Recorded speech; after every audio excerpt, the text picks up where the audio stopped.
చాలా ప్రశ్నలు మనకు వస్తాయి కదా.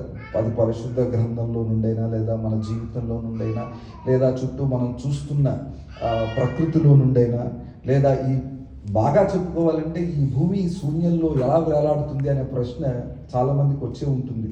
లేదా ఆ చంద్రుడు శూన్యంలో అలా ఎలా వేలాడుతున్నాడు అనే ప్రశ్న చాలామందికి వచ్చి ఉంటుంది. ఆ సూర్యుడు అలా ఎలా శూన్యంలో ఉంటున్నాడని చాలామందికి ప్రశ్న వచ్చి ఉంటుంది. దానికి ఎవరైనా ఇంతవరకు సమాధానం చెప్పగలిగారా? ఎవరికి తెలియదు, ఏ మానవునికి తెలియదు. అది ఎలా వేలాడుతుందో ఎవరికి తెలియదు. అది మనిషి జ్ఞానమునకు మించినది కదా. ప్రభు తెలియపరచాలని ఇష్టపడితే ఖచ్చితంగా తెలియపరుస్తారు.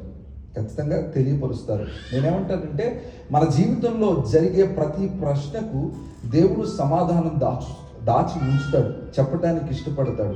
ఎవరైతే అడిగి దానిని వెతుకుతారో ఆ ప్రశ్నకు సమాధానాన్ని సంపాదించుకుంటారు. నేను అనుకున్నాను, శిష్యులకు ఈయన ఎట్టివాడో అనే ప్రశ్న కలిగింది కదా. మరి ప్రభువా, నువ్వు ఆయన ఎట్టివాడో అనే ప్రశ్నకు నువ్వు సమాధానం ఇచ్చావా అని చెప్పి నేను మరిన్ని వాక్యాలు ధ్యానించే ప్రయత్నం చేస్తే ఆ కిందే ఆశ్చర్యంగా సమాధానం కనిపించింది. శిష్యులకు కలిగిన ప్రశ్న ఏంటి? ఈయన ఎట్టివాడో, లేదా ఈయన ఎవరో, లేదా ఈయన ఎక్కడి నుంచి వచ్చాడో, లేదా ఈయన ఎలాంటి వాడో అనే ప్రశ్న కలిగినప్పుడు నేను ప్రార్థించుకొని, ప్రభువా మరి శిష్యులకు ఈ ప్రశ్న వచ్చింది కదా, నీవు సమాధానం ఇచ్చావా అంటే ఆశ్చర్యంగా దేవుడు ఎవరితో సమాధానం ఇచ్చారో తెలుసా? ఒక దెయ్యంతో సమాధానం ఇచ్చారు. ఒక దెయ్యముతో సమాధానం ఇచ్చారు. దేవుని చిత్తం లేకుండా ఏమైనా జరుగుద్దా?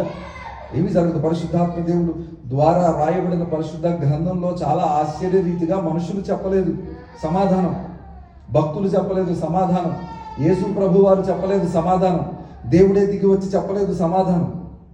ఎవరు చెప్పారో తెలుసా? దెయ్యము సమాధానం ఇచ్చింది.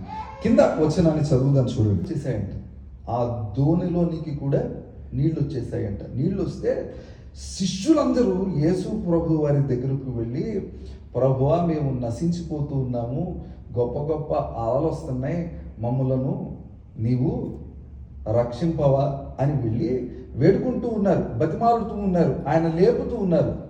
ఆయన లేచి, అవిశ్వాసులారా, ఏమిటి మీకు ఇది? మీరు ఇలా ఉండటం ఏమైనా మంచిదా? మీరు ఎందుకు భయపడుతున్నారు? మీరు భయపడని అవసరం లేదు అని చెప్పి ప్రభు మాట్లాడుట ద్వారా ఆ అలలు, గాలి అంతా ఆగిపోయింది. ఇది సందర్భం కదా, ఇది సందర్భం.